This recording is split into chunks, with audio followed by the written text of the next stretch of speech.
Price Lord. கர்த்தரும் இரட்சகருமாகிய இயேசு கிறிஸ்துவின் நாமத்தினாலே நான் வாழ்த்துகிறேன். இன்னைக்கு கூட வேதத்தில் ஒரு வசனத்தை எடுத்து நம்ம தியானிப்போம். சங்கீதம் 97வது சங்கீதம் 10வது வசனம் பாருங்கள். கர்த்தரிலே அன்பு கூறுகின்றவர்களே, தீமையை வெறுத்து விடுங்கள். அவர் நம்முடைய பரிசுத்தவான்களின் ஆத்மாக்களையே காப்பாற்றி துர்மார்கின் கைக்கும் அவர்களே தப்புவிக்கிறார். அன்பானவர்களே, கர்த்தரின் தீமை செய்கின்றவர் வெறுத்து விடுங்கள் என்று சொல்லி ஆண்டவர் சொல்கிறார். தீமையை வெறுத்து விடுங்கள். தீமை செய்கிறவங்கள இல்லை, தீமையை வெறுத்து விடுங்கள். கர்த்தர் மேலே அன்பாயிருக்கிற நீங்கள் தீமையை வெறுத்து விடுவீர்கள். அந்த தீமையான காரியங்கள், அந்த அவங்க பேசுகிற பேச்சுகள், அந்த தீமைகளெல்லாம் வெறுத்து, அவர் யார் அப்படி பேசுகிறாங்க அப்படின்னு சொல்லி அவங்க மேலே அன்பு கூர்ந்து அவருக்கு ஆண்டவரை பற்றி சொல்லி அவர் ரட்சிப்புக்குள்ளே நடத்தணும். ஆனால் அவங்களுக்கு தீமையான காரியங்களை பேசுகிறான்னு சொல்லி அவனை வெறுக்கக்கூடாது அப்படின்னு தான் ஆண்டவர் சொல்கிறார். அது இன்னொன்று எப்படி, ரட்சிக்கப்பட்ட பிள்ளைங்களுக்கும் பரிசுத்தாவியானவர் உங்களோட இருக்கும்போது அது தீமையான வார்த்தைகள் நம்ம காதுகளால் அது கேட்க முடியாது. ஏன்னா அது நமக்கு ஒரு அருவேற்பான காரியங்களாக இருக்கும். அதனால் அந்த தீமையை வெறுத்து விடுங்கள். எந்த ஒரு தீமை இந்த உலகத்தில் இருக்கக்கூடாது. அதெல்லாம் நீங்கள் வெறுத்து விடுங்க. அவர் தம்முடைய பரிசுத்தவான்கள் ஆத்மாக்களையே காப்பாற்றுகிறவராக இருக்கிறார். நீ பரிசுத்தவாளாக இருந்தால் உங்கள் ஆத்மா காப்பாற்றுகிற தேவனாக அவர் இருக்கிறார். துர்மார்கன் கைக்கு அவர்களையே தப்புவிக்கிறார். உங்களை என்ன பண்ணுறார்? துர்மார்கனுடைய கைக்கு தப்புவிக்கிறவராக இருக்கிறார். ஏன்னா அவர் உங்களோட இருக்கிறார். அவர் பரிசுத்தவான்கள் ஆத்மகளை காப்பாற்றுகிறார். உங்கள் ஆத்மகளை காப்பாற்றுகிறார். துர்மார்கனுடைய கைக்கு உங்களை தப்பு வைக்கிற தேவனாக இருக்கிறார்.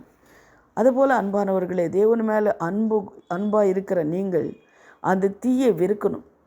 அந்த தீயான மனுஷர்கள் அவங்க பேச்சுகிற அந்த பேச்சு நீங்கள் வெறுக்கணும். ஆனால் அந்த தீயான அந்த மனுஷனுக்கு நீ ஆண்டவரை பற்றி சொல்லணும். அவரை பற்றி சொல்லும்போது அவனை ஒருவேளை மாறலாம். அவனுக்காக நீ ஜெபிக்கும் போது அவனை மாறலாம். ஆனால் நீ என்ன பண்ணணும்? ஆண்டவரோட புள்ள தீயை வெறுக்கணும். அதே போல் பாருங்கள், இன்னொரு வசனத்தினை கூட பார்க்கும்போது சங்கீதம் 34:14 பாருங்கள். தீமையை விட்டு வெளுகு, நன்மை செய், சமாதானத்தை தேடி அதையை தொடர்ந்து கொள் அப்படின்றாரு. தீமை விட்டு வெளுகு, அந்த வார்த்தைகளெல்லாம் விட்டு வெளுகு. அந்த மாதிரி இருக்கிற மனுஷன் அவனை விட்டு வெளுகு. அவனுக்கு ஆண்டவரை பற்றி சொல்லு. அவனை கேட்கட்டும், கேட்கலன்னா உனக்கு காலில் இருக்கிற தூசி உதிர் விட்டு நீ வந்துவிடு. அப்படி தான் தேவன் சொல்கிறார். அந்த தீமை நம்ம என்ன பண்ணணும்? வெறுத்துக்கணும். அதே போல் ஆமோஸ் பாருங்கள். ஆமோஸ் 5:15 நீங்கள் பார்க்கும்போது, நீங்கள் தீமையை வெறுத்து நன்மையை விரும்பி ஒளிமுக வாசலில் நியாயத்தை நிலைப்படுத்துங்கள். ஒருவேளை சேனைகளின் தேவனாகிய கர்த்தரைய யோசேப்பிலே நீதிமான்களுக்கும் இறங்குவார். பாருங்கள், தீமையை வெறுத்து நன்மையை செய்யுங்க. ஒருவேளை நீதிமான்களுக்கு என்ன பண்ணுறார்? அவர் இறங்குற தேவனாக இருக்கிறார். நீங்கள் அப்படி இருக்கும்போது, நீதிமான நீ இருக்கும்போது உங்களுக்கு தேவன் உங்கள் மேலே இறங்குறவராக இருக்கிறார்.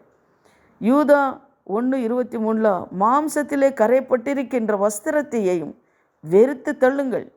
மாம்சத்தில் வெறுத்திருக்கிற வஸ்திரங்கள் பார்த்தீங்களா? நம்ம மாம்சத்தில் ஏதாவது தேவனுக்கு விரோதமான காரியங்களும் ஜனங்களுக்கு விரோதமான காரியங்களும், எரிச்சலும் கோபங்களும் விபச்சாரத்தினாவி, இச்சினாவி, பெருமைனாவி, ஆடம்பர தாவிகளும், இதெல்லாம் என்ன இருந்தாலும் அந்த ஆவிகளெல்லாம் விட்டு விழுகணும். நம்ம அதெல்லாம் துரத்துறவங்களாக இருக்கணும் நம்ம. ஏன்னா ஆண்டவர் நமக்கு அதிகாரம் கொடுத்துருக்கிறார். அதெல்லாம் மாம்சத்தில் இருக்கிற அந்த கரைப்பட்டு இருக்கிற அந்த வஸ்திரங்களெல்லாம் நம்ம வெறுத்து விடணும். அப்படி வெறுத்து விடும்போது கர்த்தர் உங்களுக்கு நன்மை செய்கிறவராக இருக்கிறார். தேவன் தீமையை வெறுக்கின்றவராக இருக்கிறார். அவரிடத்திலே தீமையை இல்லை. 1 யோவான் 5:1-5 பாருங்கள். 1 யோவான் 1:5 அவர்கிட்ட தீமை இல்லை. தேவனிடத்திலே அன்பு கூறுகின்றவர்களுக்கும் பாவத்தையும் துன்பத்தையும் எதிர்த்து நின்று போராடணும். நமக்கு என்னென்னா, தேவன்கிட்ட நம்ம நினைக்கும் போது, தேவன் மேலே அன்பு கூறும்போது அந்த பாவத்தை நம்மளை விட்டு விலகும்போது தேவன் பாதத்தில் நம்ம என்ன பண்ணணும்? அன்பு செலுத்தணும். இந்த மாதிரி தீமையான காரியங்கள் நம்ம மட்டும் விலகி போகணும். தேவன் மேலே நம்ம அன்பாக இருக்கிறோம்னா இந்த மாதிரி தீமையான காரியங்கள் நம்மக்கிட்ட விடக்கூடாது. நம்ம பாவக்கரைகள், மாம்சத்தில் இருக்கிற அந்த பாவக்கரைகளெல்லாம் நம்ம கழுவணும், சுத்திகரிக்கணும். அன்பானவர்களே, கர்த்தர் உங்களை ஆசீர்வதிக்கிறவராக இருக்கிறார். கர்த்தர் மேலே நீங்கள் என்ன பண்ணுங்கள், பாரத்தை போடுங்க. எந்த ஒரு கசப்போ, எந்த ஒரு வைராக்கியமோ, யார் மேலே கோபமோ இதெல்லாம் இல்லாதபடி, தேவனே நீ உங்கள் மேலே நான் அன்பு செய்கிறேன் ஆண்டவரே, இந்த தீமையான காரியங்களை என்னை விட்டு விலகட்டுமோ அப்படின்னு சொல்லி ஜெபம் பண்ணுங்க. கர்த்தர் உங்களை ஆசீர்வதிப்பார். இப்போ ஜெபிக்கலாம். எங்களை அதிகமாக நேசிக்கிற பரலோக பிதாவே, சர்வ வல்லமுள்ள தேவாதி தேவனே சுவாமி, இந்த காலை வேளையில் இந்த வார்த்தை தேவனீர் கொடுத்ததுக்காக நன்றியப்பா. கேட்குற ஒவ்வொரு பிள்ளைங்களும் வாழ்க்கையில் கர்த்தாவே என்ன தீமையான காரியங்கள் இருந்தாலும் இயேசுவின் நாமத்தை உங்களை விட்டு விலகி தேவனே கர்த்தர் மேலே அன்பு கூர்ந்து கர்த்தருக்காக கர்த்தாவை எழும்பி பிரகாசிக்கிற ஒரு பிள்ளைங்களாக மாற்றுங்கப்பா.